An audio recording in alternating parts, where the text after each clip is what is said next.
Happy Sabbath, everyone.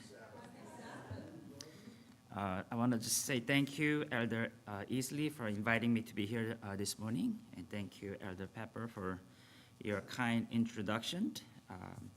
Thank you so much. As I stand up here, I see two former students from Highland View Academy, Brian and Jaden. Nice to see you guys. And also I see Barbara, which made me a little nervous now. We used to work together at NAD until she decided to retire and not work with me anymore.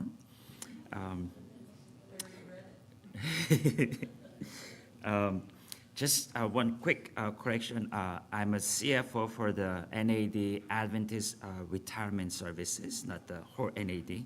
Just wanted to make that clarification. When I was choosing what major to do when I was considering for college, I looked at all the offerings that the college was offering, and then I decided to choose my major as accounting because I thought that that major, that work, would be the least amount of interaction that I need to have with people. I am very nervous, and I don't like to be up front. And so I thought accounting would be a perfect thing for me, and so I majored in accounting. And God had a different idea, and he put me to work with high school students, teenagers, for over 25 years. And so I learned a lot working in academy and got out of my shell, even though still when I'm in front of people, I still get nervous. But God helped me with that. So basically, I worked a little over 25 years as the academy business managers of 4 different academies, and also worked with a conference as an auditor.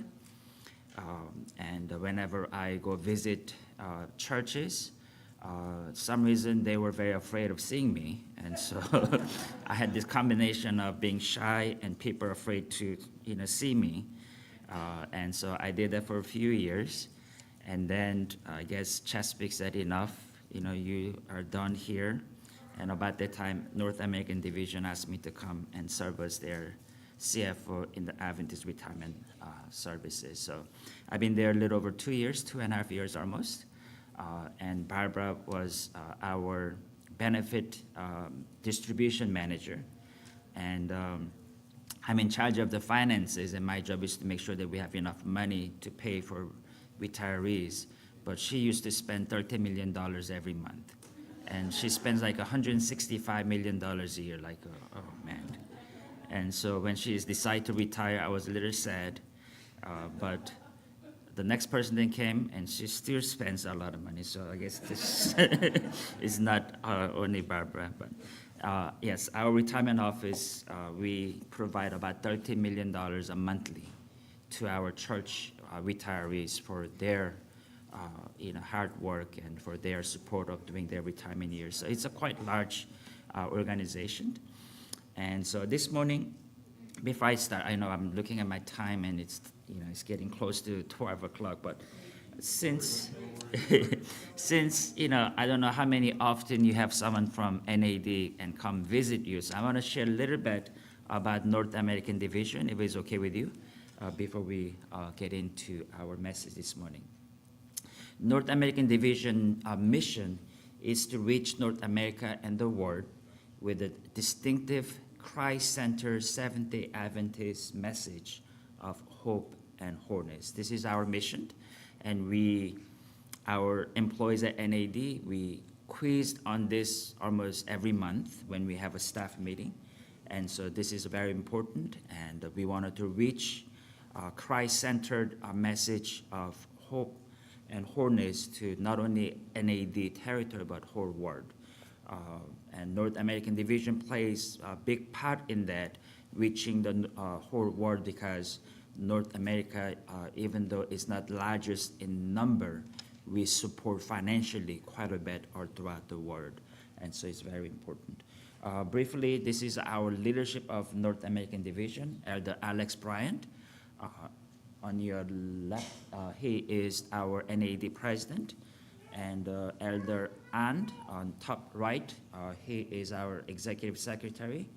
And Judy Glass, she is the NAD treasurer. So she is the first female treasurer in North American division. She was under treasurer before she became a treasurer as of July 1. We have 29 ministries and NAD, and 11 services, and 7 affiliate organizations. So affiliate organizations like media ministry, ministries like youth ministry, women's ministries, and things like that, and services, human resources, IT services, Adventist retirement services. Those are the services that we have. Let me ask you a question. How many countries that we serve in North American Division? Can anyone answer the question? How many countries you think the North America Division serves? 76 countries? We're talking about North America, right? So how many countries do you think that we have? 3? Okay, so US, Canada, right? Those are 2 main ones. Mexico is not part of North America, just in case you're wondering. What other countries? Bermuda, yes. Bermuda is part of the North America Division. Any others? Yes, we also serve Guam, Micronesia, so way out. It's thousands of miles away. So those are some of the main countries that we serve. Any others? Puerto Rico. That is part of the Inter-American Division, even though that's part of the U.S. One country that almost no one guesses this correctly, but I'm going to tell you that is France is part of the North American Division. Did you know that? Not the country of the France, but when you go to Canada next to Prince Edward Island, there's a small island. It's called Saint Pierre and Miquelon. That is a part of the France territory. So the France is indirectly part of our North American Division.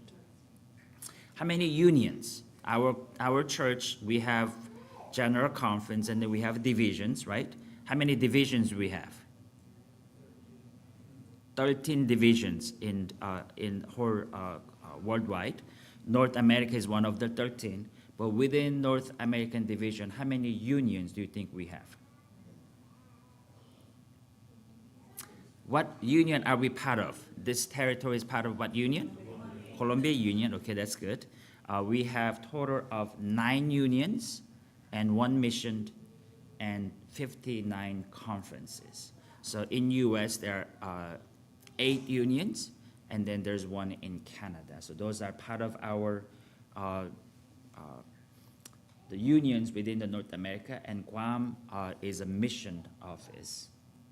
And how many members do you think we have in North America, North American Division?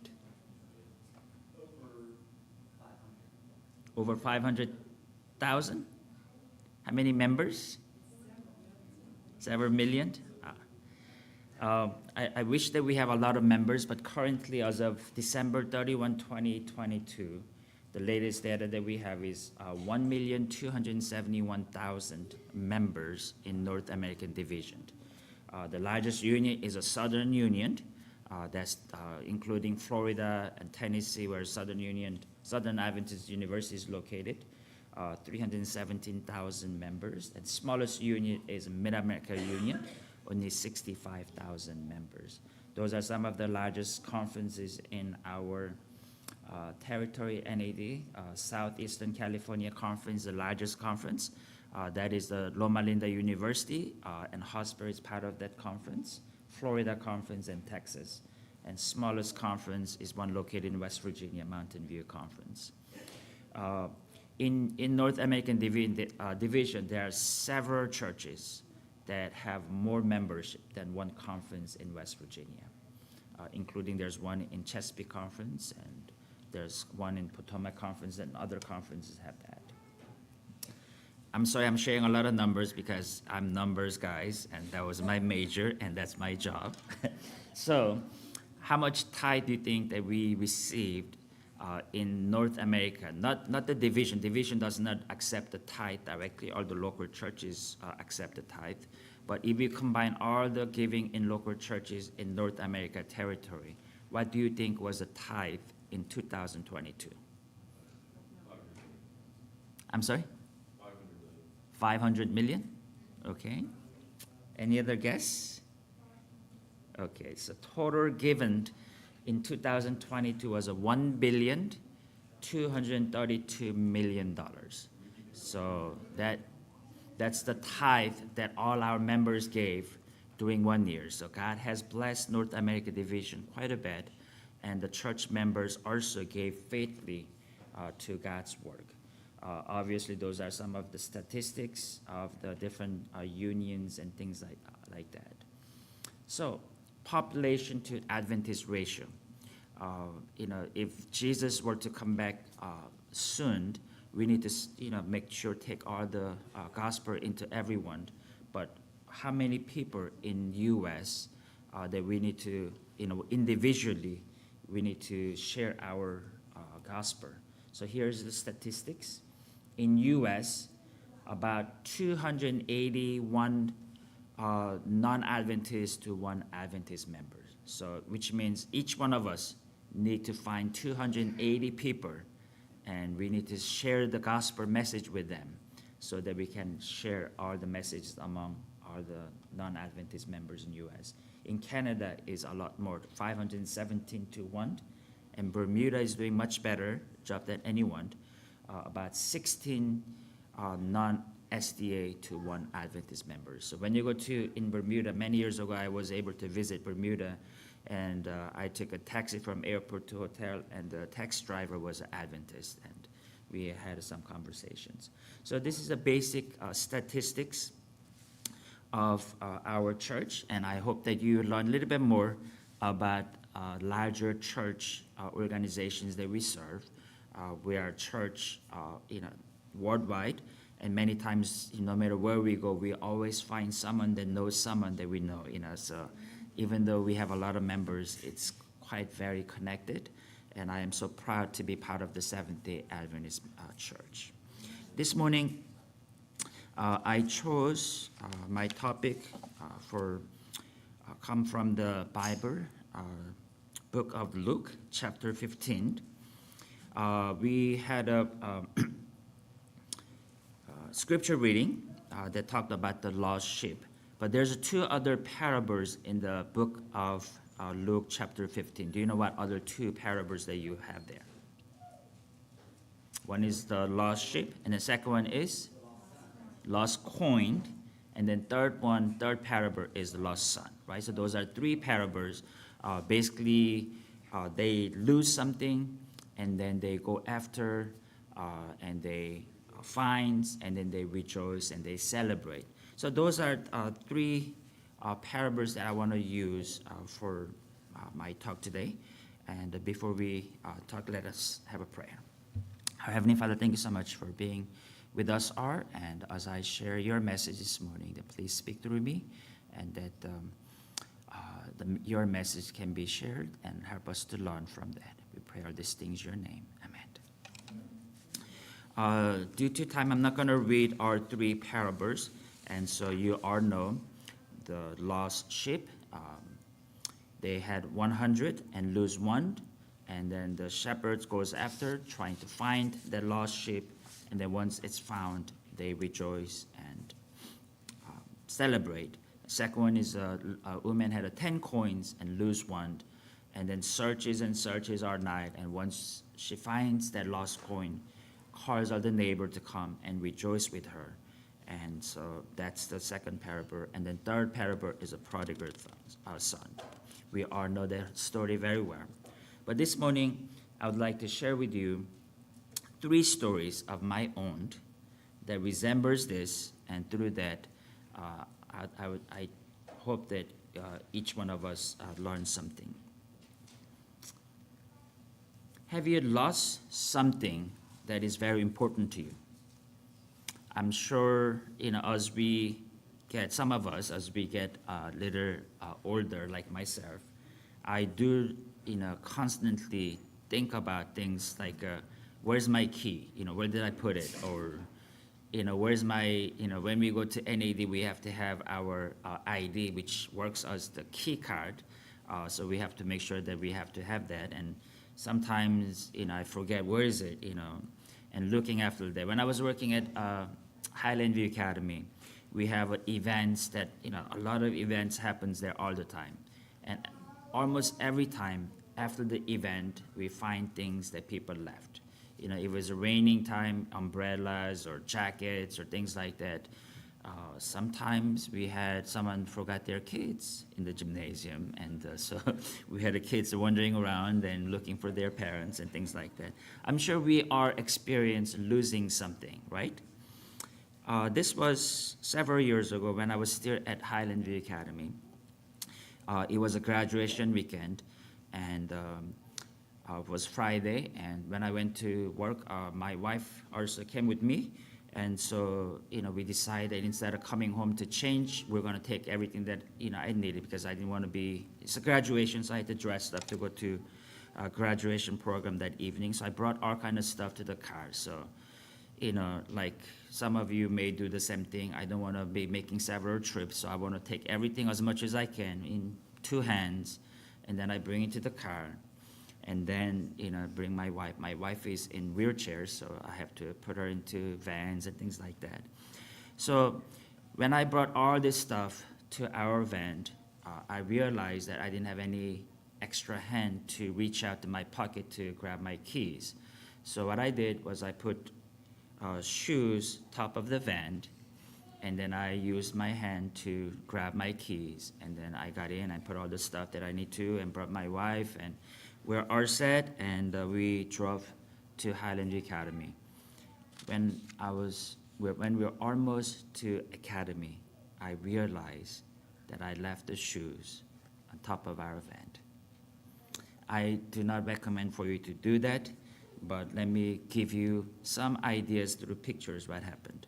So this is what from my driveway. I left the shoes on top of my van, and I put my wife in, and we are ready, and we drove out without realizing that the shoes were on top of my car. And so this is getting into the street, and we went through the towns of Williamsport, and my shoes were still on top of my van, and we're ready to get onto the highway, and we actually did. We got onto the highway, and this is where my shoes were located.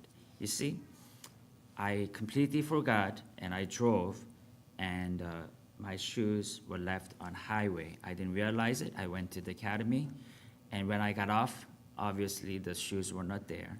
And I have all my clothing except the shoes, and I cannot wear sneaker with my shoes to the graduation.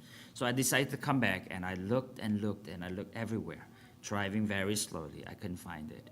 And when I was decided, okay, I'm done, and I got a different pair of shoes, and I was coming back to school. When I got onto highway, this is what I saw. And I don't recommend it, because trying to retrieve, this was a little, I had to recreate just so that you can see what happened. But the cars were passing by so fast on highways, and it took a little while for me to retrieve that shoes. And one thing that I learned from that is that sometimes when something that are important to us, we take time out of our busy schedule, we make an effort, and we spend time and money. Like I spend my money, my gas money, to go back all the way to my house, which is about 20 miles each direction, because that was important. And I think this is a kind of, it's not as important lost ship or something like that, but that shoe was very important. Even though now the shoes are scratched out and I don't use it, I still kept it at home, because this means something. Because, really the Bible, a parable that kind of resembles to me. My second story. Have you gone on a date before? Teenagers, they love to go out on a date. And some of us that maybe many years ago we got married, so we don't remember exactly the dating and how it happened and things like that. But let me share with you my story when I was dating with girlfriend back then, now is my wife. You know, the guys like to impress girls, and we like to do something special, and we always find ways to make that happen.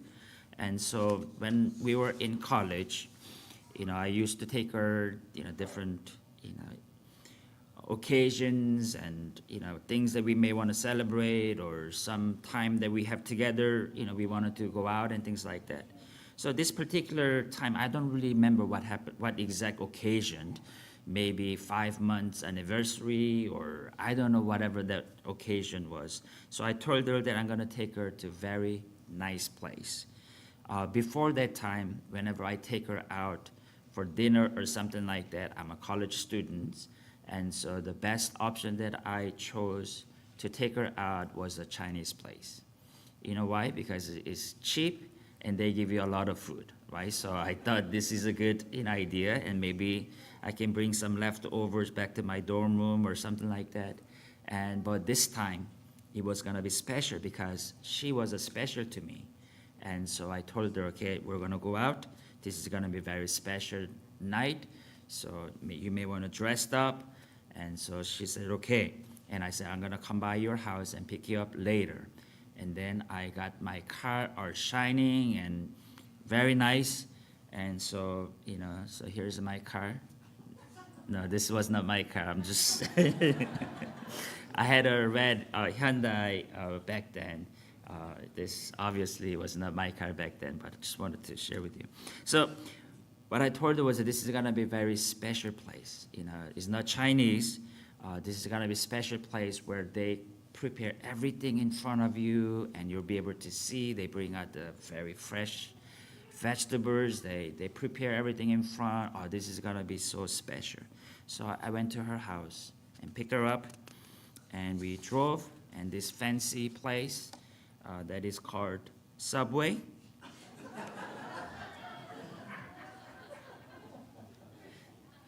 I mean, yes, it is a very special place, right? They prepare everything freshly right in front of you. And so, so we went to this nice fancy place for our date. Why do I, go that extensive, preparation and things like that, so that, I can take her out? Because I love her, and she's a special to me. So I want to do everything I can to make something nice to that person that we love, right? Next story, prodigal son. There's another story that I can share with you, but due to time, I'm gonna kind of pass. Chesapeake Conference office, they think I am the prodigal son because I was part of the Chesapeake Conference for many years, almost 20 years, when I came to Highland View Academy and until I left for NAD.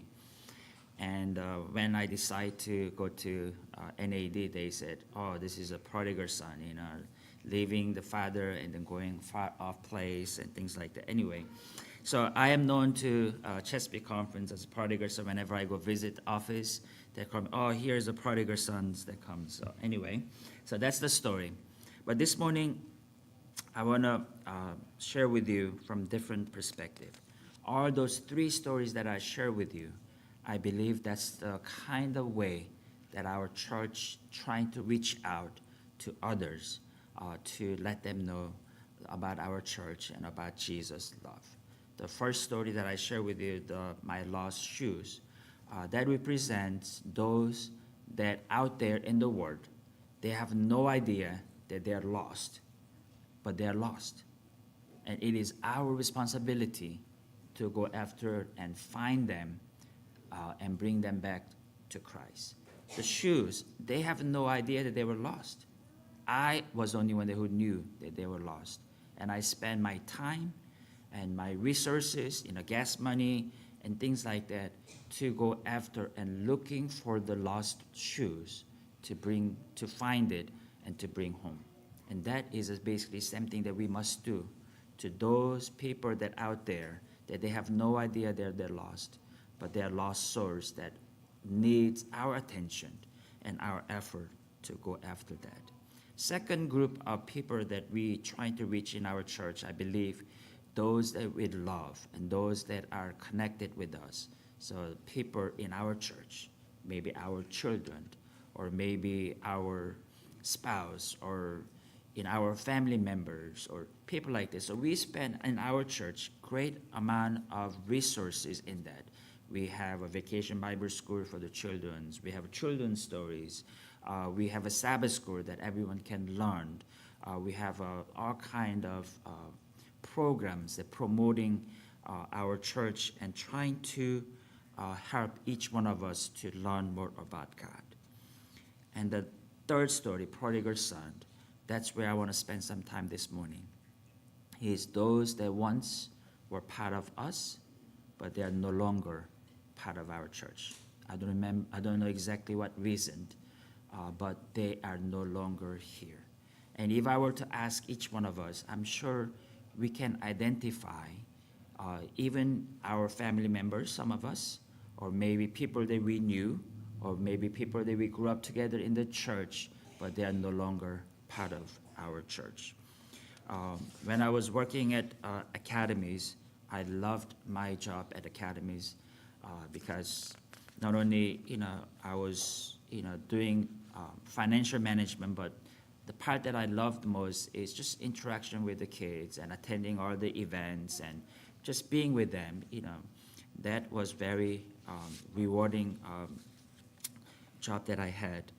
But unfortunately, as I look back, all the students that were at school when I was the business manager, and when we have alumni weekends or class reunions or things like that, many of them do not come to that event. But not only that, many have left our church. Very tragic things that is happening. So this morning I want to share with you some statistics and some study that our church did that some years ago. It's called Building Healthy Relationship with the Members and Former Members. They did some study trying to find out what is going on. And basically they did study, why did they leave? And so they did the two global studies, 2012 and 2013. And this is what they found. Since 1965, little over 39 million new Adventist members joined our church, and they became a part of our church. Of those, currently 15 million of those people that became Adventists, they are no longer part of our church, which means about 39% loss. In effect, 4 of every 10 new members who joined our church, they slipped away. They're no longer part of our church. 40% loss.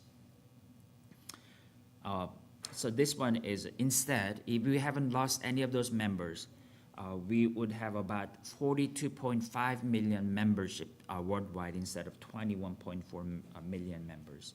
We would have almost doubled our membership if we haven't lost any of those members. So why is that people leaving our church? These are some of the views of Adventist church when they decide to leave. 21.15% they thought highly of our church, but they lost touch. 23% thought that highly of our church, but they felt like they could not measure up to that. 7.26% thought that our church lacked integrity. Also, they felt cold and inflexible from our membership, about 15%. Angry at treatment that they received from our church, 18%. Only 16% became irrelevant, and so they left the church. Most important reason for deciding to stop attending church, 25% lack of compassion for hurting. They were hurting one point, but we lacked compassion for them. Moral failure of their part, also 18% felt like they did not fit in. 14% too much focus on minor issues and conflict in congregation, moral failures of the members, moral failures of the leaders. Those are some of the reasons. So the question was asked in that survey, I have been hurt by leaders, people, or incident in my church. And how many agree and disagree? So in that survey, 12% strongly agreed, and 29% agreed, which means about 41% of those that were surveyed, they felt like they were hurt by the people in the church towards them. So what happened when they stopped attending our church? 40% said no one contacted them. 19% church members came to visit me, which was good. And the local elder came to visit me, 17%. Church members contact me by phone, 15%. Pastor came, 9%. Pastor contact by phone, 6%. What it means is 40% never been contacted, and others, different members or church pastor, elders, So we did trying to make some effort to contact them, but 40% of them never heard from the church. So how do you presently feel about our church after they have left our church? 56%, which is more than half, they have a very happy memories, but they said it's not for me anymore. 18% kind of bittersweet feelings towards our Adventist church. 17% says I don't care, and 5% hostile. So based on that, only small percentage that really don't want to do anything about our church, very hostile, but others, I think there's some opportunity that we can reach out. How would you rate your openness to reconnect? 36% says likely, and 21% somewhat likely. So more than half is willing to reconnect with our church. So in world and North America, there's a big difference. Median age of the Seventh-day Adventist Church worldwide is 32. But in study of 2008, median age of North America is of SDA members is 51. And currently, if you're to another surveys, probably is a little bit older than 51. In contrast, the median age population of North America in general is 37. What does it mean? Our church is getting older and older. What it means that we are not attaining younger members to make the median age to be lower. In our church in NAD, this is recently done 2 years ago, 25 and under in our North America, only 4.5% of our membership is in that age group. And 13% is between 26 and 40 years of age. If you combine those numbers together, about a little over 18% of NAD membership of our church are below age of 40. So that means almost over 82% of our membership is between 41 and 60 and over 60. Those two categories are very much majority. And we have very little younger generation in our church. So what's going on with young people? Where are they? Young people are being born into our church, and they're being baptized, and some are won into our church through, week of prayers at our church or camp, summer camp, and things like that. But why they are not here? The reason is that young people have left our church. So reason why young people decide to, once they left our church, and what is one of the big reasons that they decide to come back to church? When they learned, when they felt that they missed all the fellowship of the church members, and also they felt God is through Holy Spirit put them a strong desire to return when they found warm reception by the members, and also because they were music was a big part of the young people coming back to church, and also different reasons. The strongest deciding factor is number one, when they discover that someone was fighting for them through the prayer, and when they find someone who really cares for them. So young people, one of the reasons after they have left the church and when they decide to come back, one of the reasons is that they know someone is really praying for them and fighting for them and really cares about them. And that is a reason. And when I go to different churches, when I look at the church attendance, we do not have a lot of young people. We have a children that comes to children's stories and collect the children's offerings and all that. But when they become teenagers, high school age kids, where are they? I mean, some, yes, goes to the academy, church, and things like that. And that is a very thing that happens a lot. Several years ago, when my daughter was at senior at Highland View Academy, she posted a blog on her page. And she was going through some really tough times back then. That was shortly after she lost her little brother. She called, actually it was her cousin, but she called her little brother. He was 4 years of age when he had an accident, hayride accident, and he died. And so my daughter was a senior at the time. And so she wrote a little blog, and I did not know that she wrote this, and then I found out later. But it was titled, her blog was titled, Why I Want to Leave the Church. And as someone that who devoted my whole life working for the church, when I saw that title, my heart sank. And I did not know what, was to expect when I would start reading that. And she gave me permission, and so I'm going to share that with you this morning, a blog that she wrote. This is my daughter. So this was several years ago when she was a senior in high school. So this is what it says. I struggled a lot with writing on this topic because it is not something that most young adults my age talk about. Before I dive into things, I want to point out that this is just my opinion, and I am not speaking for anyone else. Like many friends, I grew up a Seventh-day Adventist because my parents taught me that way. I went to Sabbath school, read the scripture up front, sang with my friends for special music, the whole thing. One thing that I constantly heard the adults whisper about was that many teenagers were leaving the church. As I grew older, I started to understand why. My mom had homeschooled me through my first few years of the school, so we went to the church where most kids were also homeschooled. Once I started attending school, the girls in my church began to hang out with me less. I asked a few of them why and got the same answer. Their moms did not want them hanging out with me because they felt I was a bad influence. I dressed not always modestly, occasionally wore a necklace. I went to school where I probably learned bad things. Anyways, thus began the start of the wanting to leave the church. As I got older, Ellen G. White got shoved down to my throat.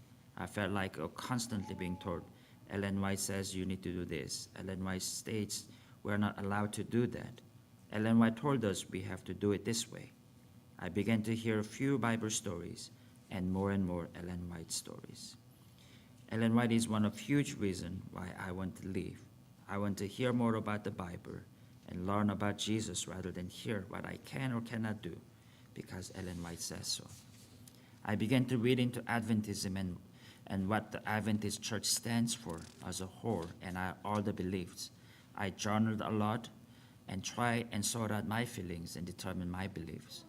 I do not know everything, and I am not even close to being done with studying my Bible, but this has been on my mind for long, and I just need anyone who would listen to hear this, and I mean really hear this. Kids are leaving the church. We have been for a while, and everyone talks about it, but no one seems to do anything about it, which frustrates me. I love Jesus, and he saved me time and time again.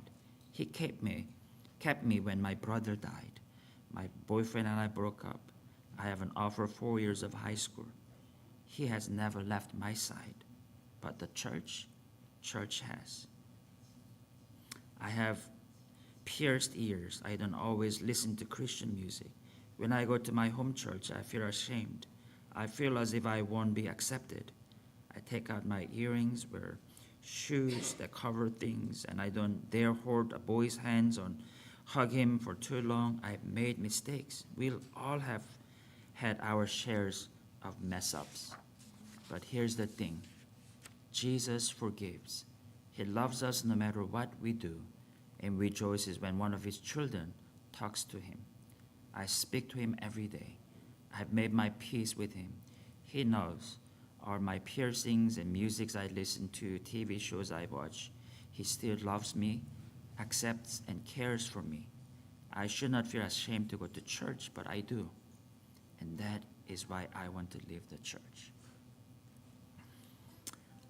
When she was a senior in high school, I truly feared all the things that was going through in her life and losing her young cousin that she thought was a little brother. I truly fear that I would lose her for good one day. I mean, I was really afraid during her senior year. I prayed so much during that year. Once I read that blog, it changed my perspective, how I need to approach our young people and how I need to approach my daughter. I'm not saying today that we should not read writings of Ellen G. White. I mean, my wife and I read every morning besides the Bible, and it is very important. It gives a lot of good guidance and things like that. But young person's mind, when they were little, my wife and I, we had evening worships. We read Uncle Maxwell's The Bible Story books from volume 1 through 10 many times, and she grew up listening all the Bible stories before she went to sleep and all that. And then when she started going to high school and Bible classes and things like that, Ellen G. White writings and things, and their perspective changed because they felt like we no longer love them anymore, but we want them to live their lives according to what we believe the correct way of living their lives. And we, as our church, it is true that we have a lot of things that you cannot do from young people's mind. No, you cannot do this because it's Sabbath, or you cannot do this, and by the time that I read her blog, my time with the academy was almost over, and I wish that I knew that way before, because as a staff at the academy, we were told by our school principal that we need to uphold all the policies of the school. And when you look at the policies, there's a lot of things that, yes, you should do this way or should be doing this way. There's a lot of that in our policy book, and we as a staff tend to spend a lot more time in minor issues like that and always being picky about our students, what they should or should not do.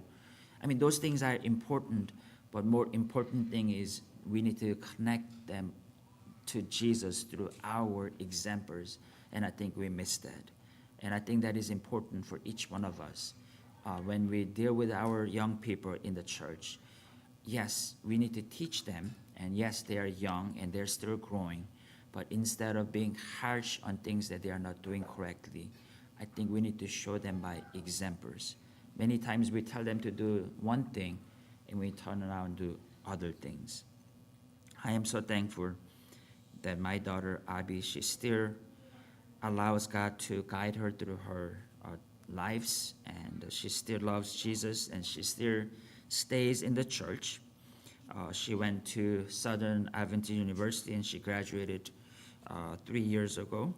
And she's done a lot. She volunteers at church, and she leads small groups and things like that. And she's trying to help young girls through difficult life choices that they face. But whenever we go visit her at, she still lives down in Chattanooga area. Whenever we go visit her, we always go to her church. I gotta tell you, first time I went to her church, this is an Adventist church they were talking about, I was shocked. I did not know that such Adventist church existed. When I went to that church, very friendly people. They have food out, and people can go, and they have different pastries and food, and very welcoming. They even serve coffee, which I was very shocked. And then when I went to sanctuary, which they call it auditorium, whole place was dark. I was like, wow. And then they start having song service, and my ears were, hurting because the music was very loud. They have a drums and people are up singing, and seems like a lot of young people are attending the church, and seems like they are very connected and singing and they're praising the Lord. That is not my style at all. I mean, I was very uncomfortable. But my daughter is connecting Jesus through that environment. This is a Seventh-day Adventist church. The message was great, sermon was great. And so whenever I go to visit, my wife and I go visit her, we go to her church, even though it's not comfortable, because that's church that she's comfortable and she's connecting with Jesus. And little sacrifice like that, I think, goes long ways. Instead of being judgmental to our young people, we need to show kindness and love and example, and let's bring them slowly. And as they grow, I mean, little child that was born, they don't immediately start walking or running, right? It takes long time, even before they can take a step. And even then, very wobbly for many, a couple of years, 2-3 years. And it takes a long time. Someone just told me that we can relax worrying about our kids once they turn 40 years of age. And I don't know if that's true or not, but it takes very long time for them to have their true identity and be solid in our church. I don't know how many of this church's young people are no longer attending this church. I don't know. That's something that you need to answer, and trying to find out, where are they? Are they still in the church? Maybe they're in other parts of the country that are attending church, or maybe they are no longer attending church, maybe because some of us may have said something about what they were wearing or what they were doing, things like that. And it is time for us to reach out to them and let them know that our church is open for anyone to come. It doesn't matter how they're dressed, no matter where they are, come to church and worship with us, because this is a place that all the sinners comes, and to be connected with Jesus and receive God's forgiveness. And this is a place that we need to be open for that. In closing, let me read Christ's Object Lesson, page 187. It says, "The sheep that has strayed from the fold is the most helpless of all creatures. It must be sought for by the shepherd, for it cannot find its way back. So with the soul that has wandered away from God, he is as helpless as the lost sheep. And unless divine love had come to his rescue, he could never find his way to God." And I believe the divine plan, divine love, is each one of us being part of the God's love and reach out to those that are out there that are lost. I love my daughter dearly, and I want her to be in heaven. And it is, if you spend all your entire life devoting for church work, and when you go to heaven and you don't see your daughter there because things that maybe you have not done right, or the way that you offended her, or maybe I was not providing good example, then my mission has failed in this world. And so that is something that I strongly would like to encourage each one of us to look for those, especially young people. They are very dear to me, and I want all of them to be saved. In our closing hymn, we're going to sing hymn 373, Seeking the Lost. Let me read the second verse, which summarizes well our thought this morning. It says, "Seeking the lost and pointing to Jesus, souls that are weak and hearts that are sore, leading them forth in ways of salvation, showing the path to life evermore." And may each one of us, I pray that we will all seek the lost and lead them to salvation, and be the shining light for God's kingdom through each one of our examples. May God bless you.